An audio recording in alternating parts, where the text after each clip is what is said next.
Hello friend, welcome to your YouTube channel Vidya Prabha. इतिहास लिखने के लिए आपको कलम की नहीं, हौसलों की ज़रूरत होती है। तो आइए इसी मोटिवेशन थॉट के साथ आज की हम शुरुआत करते हैं। तो आज का सब्जेक्ट है हमारा साइंस। टॉपिक है सूक्ष्म जीव, मित्र एवं शत्रु। सूक्ष्म जीव, माइक्रो ऑर्गन्स कैसे आपके मित्र भी हो सकते हैं और शत्रु भी। तो सूक्ष्म जीव क्या है, पहले इसके बारे में जानते हैं। तो सूक्ष्म जीव वे जीव हैं जिन्हें हम अपनी नग्न आंखों से नहीं देख सकते हैं, यानी इसको अपने नॉर्मल आई से हम नहीं देख सकते। कैसे देख सकते हैं फिर? इनको देखने के लिए सूक्ष्मदर्शी की आवश्यकता होती है। मतलब हमको सूक्ष्मदर्शी से ही हम इसको देख सकते हैं, मतलब माइक्रोस्कोप से। माइक्रोस्कोप के द्वारा हम इनको अच्छे से देख सकते हैं कि कैसे होते हैं, इनका शेप, इनका स्ट्रक्चर कैसे होता है। तो ये कहाँ पाए जाते हैं? ये हमारे तालाबों में, मिट्टी में, ब्रेड में, नमी वाले स्थानों में, वायु में, हमारे बॉडी में, हर जगह पाए जाते हैं। इनका टेस्ट कैसे किया जाए? आप तालाब से मिट्टी ला सकते हैं, गीली मिट्टी को। फिर गीली मिट्टी को पानी में डालिए और फिर पानी में डालने के बाद क्या होगी कि मिट्टी जब नीचे बैठ जाएगी तो उस मिट्टी को हम लेंगे या फिर उसका पानी भी अगर ले लेंगे और हम स्लाइड पे रख के जब माइक्रोस्कोप से देखेंगे तो उसमें कई सूक्ष्म जीव पाए जाएंगे। तो उसको आप अच्छे से देख सकते हैं माइक्रोस्कोप के द्वारा।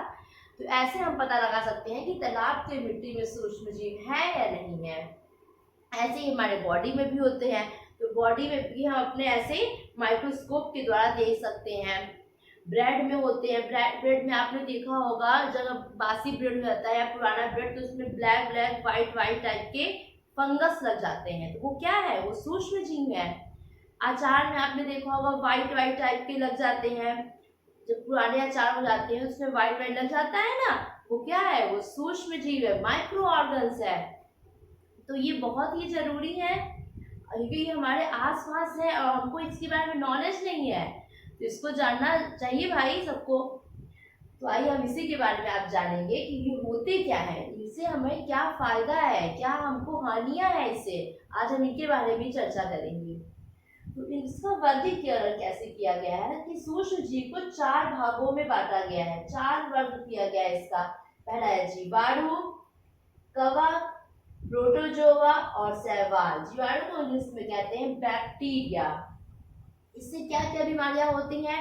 टाइफाइड, क्षय रोग। ये जो बीमारियां हैं ये जीवाणु बैक्टीरिया के कारण होते हैं। कहते हैं ना कि मुझे टाइफाइड हुआ है, मुझे बैक्टीरिया इन्फेक्शन हो गया है, लोग बोलते हैं ना, ये क्या है? ये जीवाणु के कारण ही होते हैं, इसलिए कहते हैं बैक्टीरिया इन्फेक्शन हो गया है। ये कवक क्या होते हैं? फंगी। इसको ब्रेड में राइजोपस कहते हैं। जो ब्रेड में मैंने बताया था ना कि व्हाइट और ब्लैक डॉट डॉट टाइप के पड़ जाते हैं जब पुराने ब्रेड, रोटी, अचार होते हैं, तो ये राइजोपस होते हैं। इसी को हम फंगी कहते हैं, कवक कहते हैं। ये अचार में, खाद्य पदार्थों में पाए जाते हैं। तीसरा है प्रोटोजोआ। प्रोटोजोआ में आपने देखा होगा, पढ़ा भी होगा पहले, अमीबा, पैरामीशियम, ये सब क्या है? ये प्रोटोजोआ के ही तो है। अमीबा क्या करता है? अमीबा का स्ट्रक्चर बहुत ही इजी होता है, अलग अलग टाइप की ये स्ट्रक्चर इसका बदलता रहता है। ये एक कोशिकीय होते हैं। ये जितने भी सूक्ष्म जीव है ये एक कोशिकीय और बहुकोशिकीय के रूप में पाए जाते हैं। कुछ कुछ सूक्ष्म जीव ऐसे होते हैं जो एक कोशिकीय होते हैं, कुछ बहुकोशिकीय होते हैं। तो ये दोनों प्रकार के पाए जाते हैं। ये कौन सी बीमारियां फैलाते हैं? प्रोटोजोआ, मलेरिया, पेचिस, अन्य बीमारियां भी हैं जो प्रोटोजोआ के कारण फैलती हैं। अब हम टॉपिक देखेंगे शैवाल। शैवाल आपने देखा होगा छतों पे, तालाबों में जब पानी इकट्ठा हो जाता है तो वो हरा हरा टाइप का कुछ बन जाता है। आपने देखा अगर उसको हम लोग कहते हैं काई, काई लग गई है। तालाबों में पूरा पानी ग्रीन हो जाता है ऊपर का, वो क्या होती है? वो काई लग जाती है। तो वो क्या है? ये शैवाल ही तो है। ये शैवाल ही है जो काई का रूप लेती है। जहाँ पे नमी होती है, नमी वाली जगह पे ही काई लग जाती है, वो क्या है? ये शैवाल होते हैं। अब ये तो हमने 4 वर्गों को पढ़ लिया सूक्ष्म जीव के। एक और चीज है सूक्ष्म जीव, ये विषाणु। ये क्या होता है, ये निर्जीव और सजीव के बीच की कड़ी है।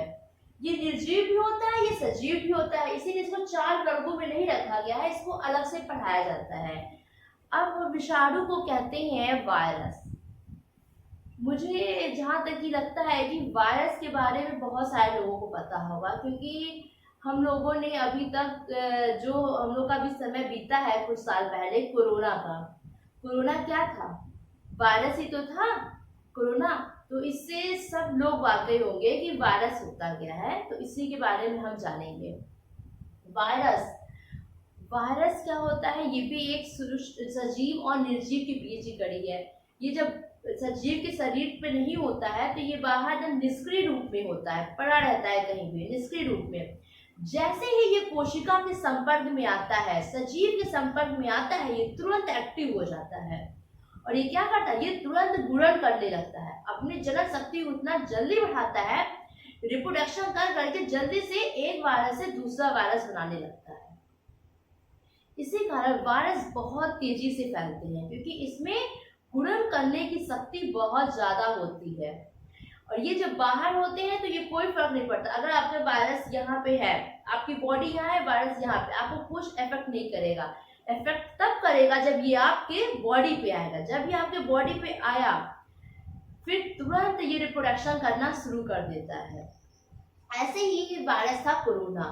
कोरोना से अगर आप कहते हैं ना कि एक दूसरे को टच मत करो, टच अगर कोरोना किसी को हुआ है तो वो आप में तब तक नहीं होगा जब तक आप उसके संपर्क में नहीं आएंगे।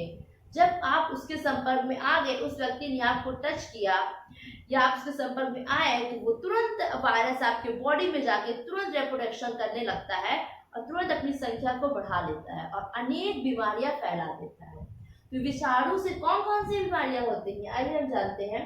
सर्दी, जुकाम, कोरोना, पोलियो, ये सब किससे होते हैं? ये वायरस से ही होते हैं। तभी कहते हैं ना वायरस इन्फेक्शन हो गया है, वायरल फ्लू हो गया है मुझे।